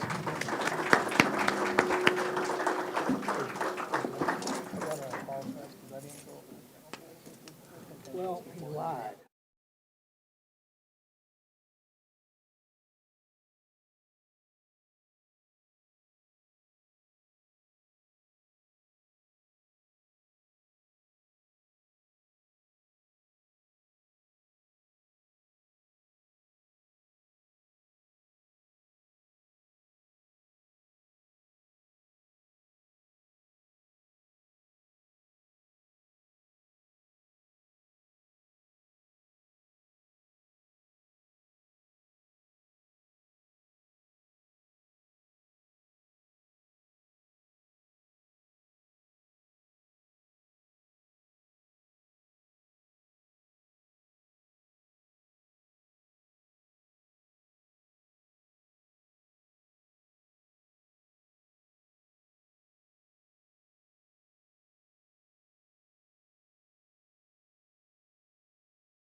right, thanks. 4 candidates are running for 2 spots on the Tarrant Regional Water District's Board of Directors. Those candidates are Joe Ashton, Chad Moore, Paxton Motherall, and CB Team, who was appointed to the board in January following Jim Lane's death. A couple points of rules of evidence, I guess, if you want to call them that. We have a 1-minute introduction, and you'll each have a 1-minute allotment to answer each question. Our timekeeper is right there, so she'll be flashing the time for you. When she flashes the time, your time is up. Just be courteous of that. And we do no rebuttals in this kind of a thing, so. All right, so we will begin with introductions in alphabetical order. Candidate Ashton. Thank you. My name is Joe Ashton. I am currently the mayor of River Oaks. I've been mayor for the last 3 years. Before that, I spent 8 years on the city council there in River Oaks. My day job is that I'm the city manager of Pantego, also here in Tarrant County. So I have a lot of experience in meetings, public hearings, public budgets. I have a lot of experience actually bringing transparency to local government, and that is my focus in this race is to bring transparency to further bring transparency to the water district. I think that over the last few years, over the last 10 years or so, compared to how it used to be, there have been some strides, but there still are some places that I think the district can improve, and I think I have that experience as far as, like I said, through the public experience that I have, both as an elected and an appointed official. A little bit about me, lifelong Tarrant County resident, lifelong resident of River Oaks, and I do have a passion for local government, as you can tell by my experience. So thank you very much, and I greatly appreciate the opportunity to be here. Thank you. Candidate Moore. Hi, my name's Chad Moore. I was inspired to run by reading an article saying that there was opportunities to do a better job. I'm a locomotive engineer, and so I do have hours to sit by myself and think about things. And I decided to do it, which was a surprise to all my family. I'm going to tell you this, that I know that I don't know everything, but I am committed to learning and listening, and I want to do right by the citizens, and I want to bring a fresh, citizen-focused perspective to the board. Thank you.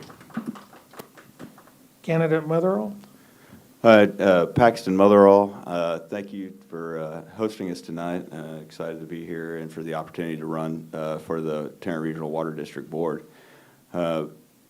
Lifelong resident of Fort Worth, been civically engaged for all of my career, and been involved, from a practical standpoint, delivering large-scale, complicated projects from a development standpoint. Also from experience, been actively involved with water conservation organizations such as Streams and Valleys. Reason I'm running is our 11 county population area, 11 county service area population is going to double in the next 50 years. And we need to be planning now for the needed water supply that's going to be required to service that population. And that has to start today. So for me, the reason I'm running is to refocus on water supply, flood control, and get back to what the water district was founded on. Thank you. And candidate team. First. Am I the only one that's not on? It's green.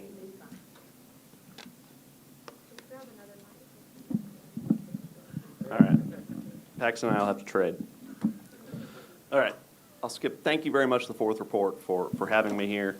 I'll start off. My name is Charles Team, but I go by my initials, CB. I'm born and raised here in Fort Worth, Texas. Lifelong resident, except for 4 years when I went to college. I moved back and began a family my wife and 2 children. I'm passionate about the water district and water supply, and I got that way because my day job as a real estate broker, we look at growth all day. And we at North Texas have been able to grow the way we have because of the ample water supply. Now, it's not going to be that way in 50 years if we don't start working today. The water district has 3 main tenants: water supply, flood protection, and recreation. And I want to be sure that the water district stays concentrated on water supply first and foremost. Why me? I would say my experience sets me apart. I started attending water district board meetings in 2015 with some regularity. So before I ever ran, I had already had 3 years of watching and learning and meeting people under my belt. I was appointed to the board to fill a vacated seat, an empty seat, in January, and so I was able to hit the ground running. I want to be accessible to the public, and I want to be available in the community. Thank you. Thank you. Chad, you'll be the first to answer this question. The Water District has played a large role in overseeing the Central City Panther Island Flood Control Project in downtown Fort Worth. Now that the project has received federal funding, what is the board's role in ensuring Panther Island's success? Sorry. Well, I know that the Panther Island has the potential to be a transformative development for Fort Worth. What I would like to see is I would like to see it not just be for large companies and million-dollar homes. I would like there to be space for everybody. I would like there to be local businesses that are invited to take part in what is going on. And that's all. Thank you. Paxton? So the Central City Flood Control Project is really important. And I think, we have to continue to play the role of supporting the U.S. Army Corps of Engineers in executing that project from a flood control standpoint.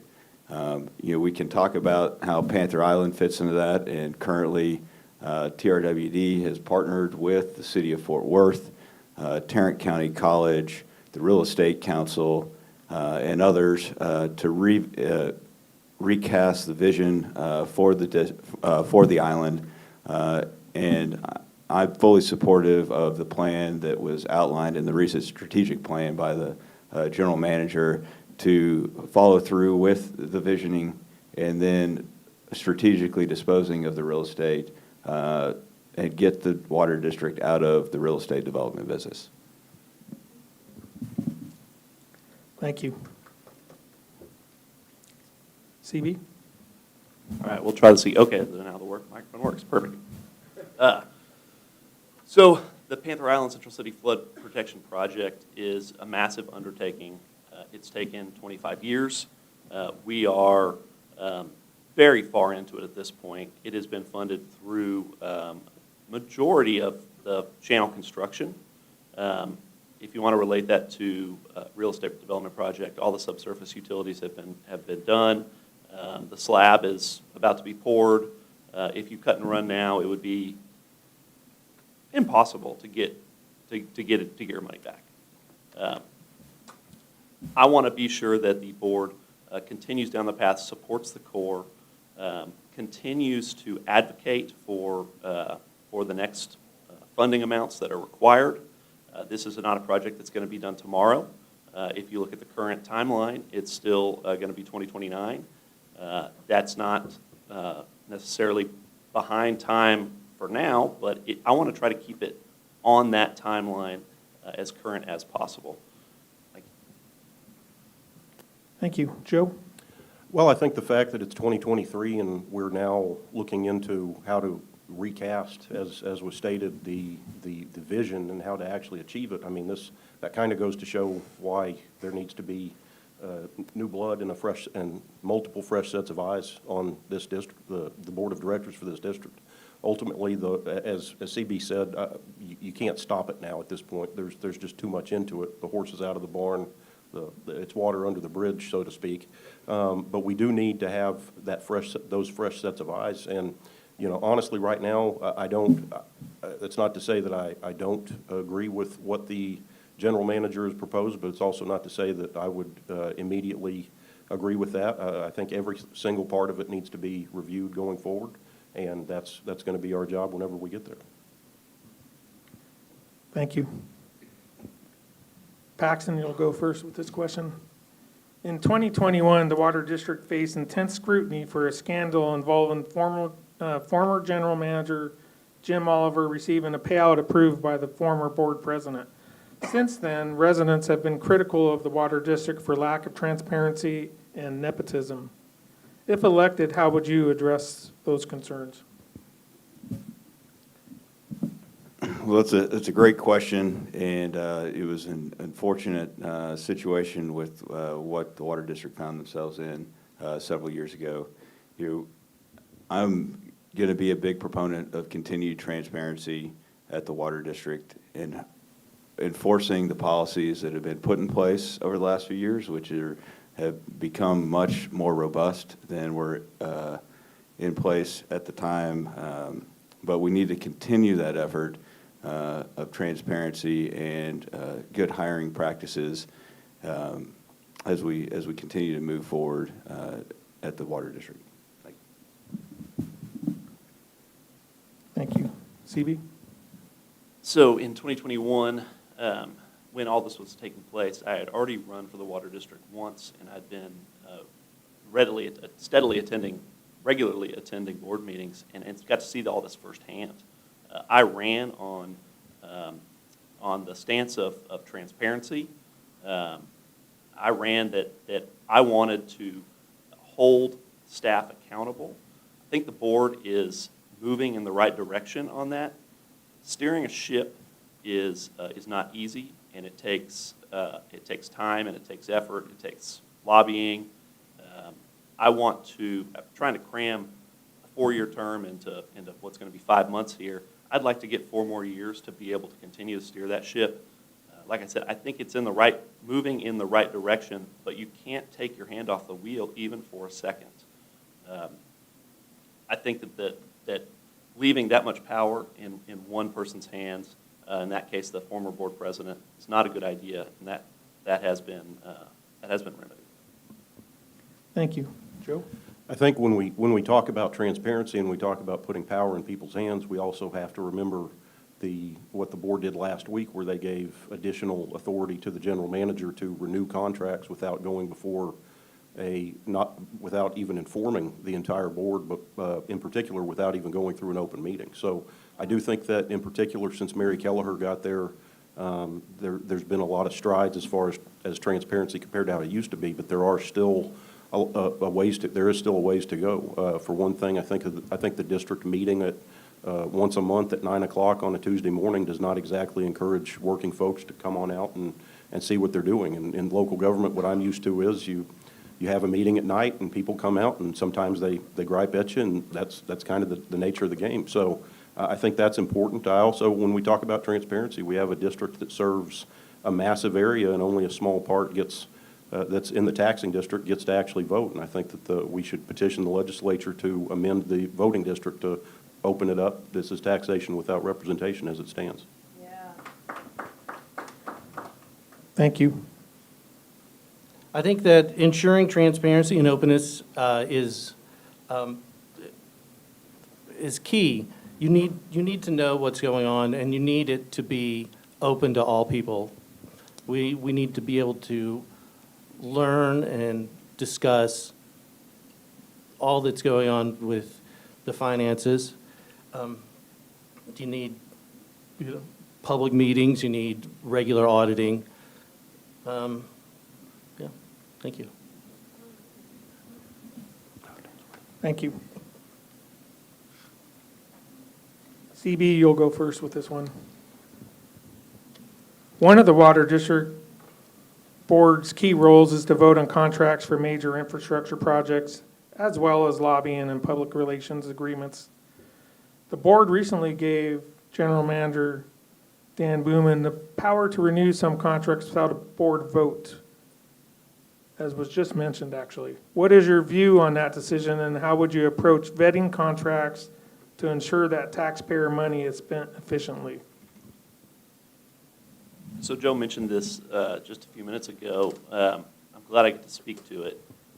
So what the board granted Director Buman the ability to do was to renew contracts that had already had pre-negotiated renewal options in them. So all those contracts, including renewals, come to the board for approval. This is a common practice in what I do as a commercial real estate broker. We negotiate leases with lease extension options all the time. That means that the board has to pay extra close attention to these contract bids at the time that we initiate them, because you're not just approving the initial contract, you're approving potential extensions as well. And that is incredibly important to be sure that the board members don't take their eyes off that, and I will be sure that they do not. Thank you. Joe?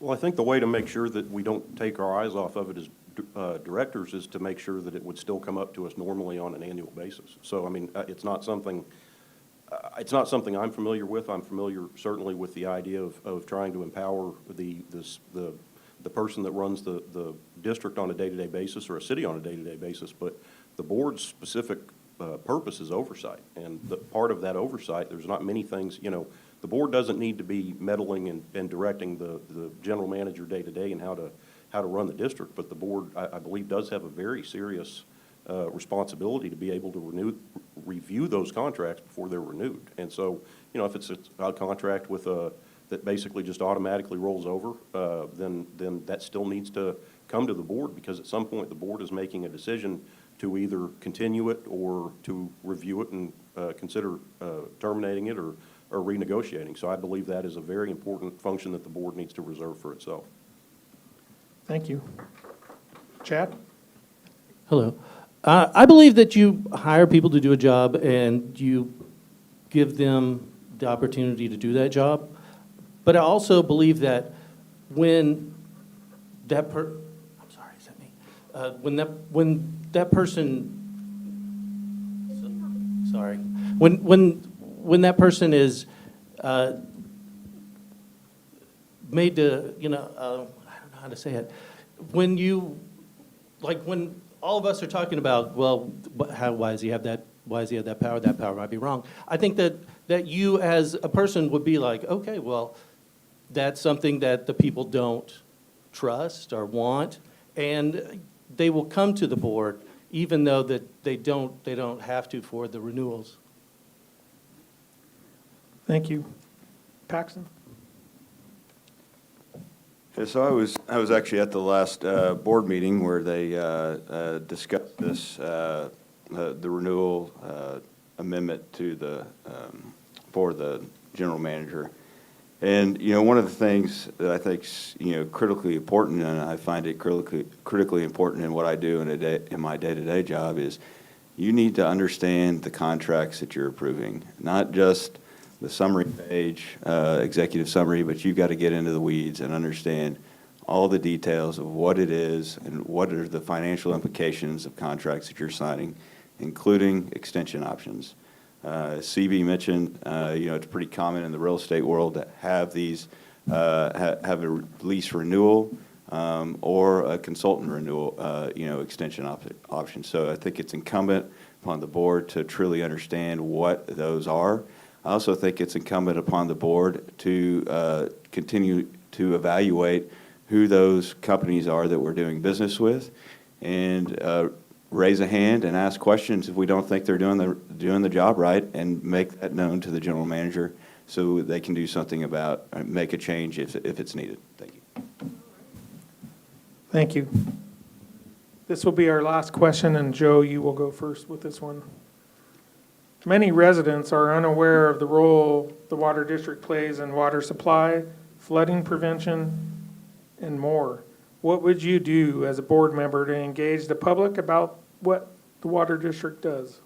Well, again, I think that even something as simple as having the meetings be in a time that's more accessible is something that can help. I think that opening the district up to where everyone that actually essentially pays for their water from TRWD has a voice, I think is important. And in addition to that, you know, it's just kind of a matter of trying to get that education out there, because even for somebody that's spent half my life in local government, it's a very bizarrely structured district. There's most of Fort Worth's in it, not all of Fort Worth's in it. A few smaller cities like River Oaks and Azle were able to get in it, and at this point now it represents, as was said, 30 customers in an 11-county area, but it's only a very small voice group that actually gets to have a voice in how it's run and how it's directed. So we need to do all of the things that we can do to actually open it up for participation. I believe moving away from committees that don't have quorums and thus get around open records laws, I think that that's an important thing to look at as well. Thank you. Thank you. Chad? Hi. It's like, that question was about me. I didn't know what the Tarrant Region Water District was, to be honest with you. I just kind of found out about it. One thing that I think that they could do that they don't really do well is social media. I follow, you know, the TSA. I follow national parks. I follow the Fort Worth Zoo because they're great. They are great follows. If you're not on Instagram with them, follow them. They are wonderful. They're hilarious. And I would love for the water district to maybe get an internship with some of the local school kids, because they're what's smart and funny. Yeah. Thank you. Paxton? So as I mentioned earlier, our population is projected to double in the next 50 years. Water supply is going to be critical to the future economic vitality of this region. And so because of that, it's imperative that the community understands the necessity and the responsibility of the Tarrant Regional Water District and water supply. I don't have an answer for you on exactly how you go about engaging the public to get them more involved. I think but I think it's an important element that we need to take very seriously because water will be the big issue that we will be tackling over the next 50 years. Thank you. CB? All right, so I think that exact question was what got me interested in the district. I had no idea where the water we drank came from. And I started on this, what is now a passion of mine, to figure it out, to figure out where it comes from and what happens to it, where it goes after we're done with it. I think I mentioned earlier that I'm trying to pack a 4-year term into 5 months, that my term expires in May. I just started in January. So I have been out in the community every chance I get, trying to educate people on what the district does, talking to breakfast groups, lunch groups, my kids' baseball team and all their parents, everybody I can to educate them about this amazing organization that has such a critical impact on our growth and our day-to-day lives that most people don't even know about. I think that the water resource trailer that TRWD has, they go to different school events, is great. I want to continue that use of that. And I would like to bring back the public safety fair that TRWD put on with other fire departments and public safety groups. I think that was a big resource for the community that hasn't been done in a couple of years. Thank you. And Chad, you'll start our closing statements. Thank you, everybody. First, I just want to say that I felt like I was going to pass out this whole time. I'm sure that you probably picked up on that by the way I've been. Yeah, I just want to thank everybody for coming out and doing this. And I think that there's a real opportunity here for education, and we can be like they said. I mean, it is our most precious resource, and if we can teach people how to conserve it and do what we can, then it can be around longer. So, thank you. Thank you. Paxton? Well, I want to thank everybody for coming out tonight. I know it's late, and some of you have been here quite a while. So, as I've said before, I'm running for the Water District because I'm passionate about water supply and the continued economic success of this region. And without a continued focus on water supply and flood control, which is, items 1 and 2 on the Water District's mission, we are going to be in trouble long term. So that is my focus. Transparency, I think, goes without saying, but I will say it again. We need open and transparent government to deliver the water supply we need to continue our continued growth and vitality. So, Thank you. CB? All right, well, first and foremost, thank you to all of you who stuck around this whole time. Thank you to the Fort Worth Report publisher, Chris Gobler, for putting this on. This is a great opportunity to educate the public, not just about candidates, but about what TRWD does. Hopefully people have learned some good information. This, one thing we haven't really touched on is that this is one of the most unique elections, not just in Fort Worth, not just in Tarrant County, not just in Texas, but in the United States.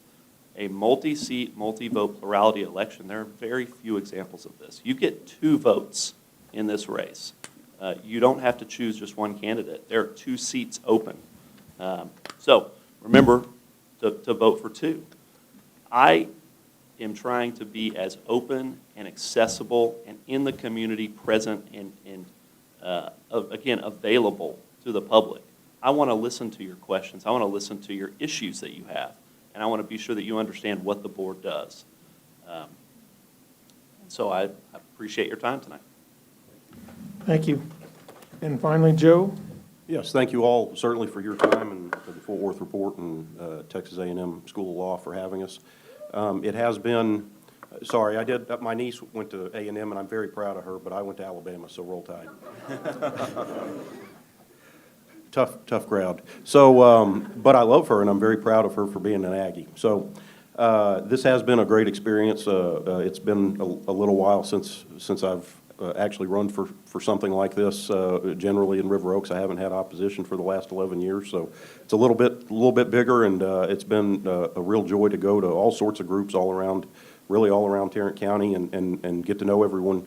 And really, again, as was touched on repeatedly, transparency, you really can't get deeper than that. It is government of, by, and for the people. We are, as residents or as citizens, as public servants, we are accountable to all of our citizens that put us there, and we need to make sure that the government is open, accessible, and accountable to them. Thank you. Thank you. And once again, I want to thank all of our candidates for coming out tonight. This concludes our candidate forum tonight. We want to thank, as I said, all the candidates for their participation and the desire to serve. On behalf of our partners, KERA, Steer Fort Worth, we are the Fort Worth Report. Make sure you sign up for our newsletter. Have fun. Thanks, everybody.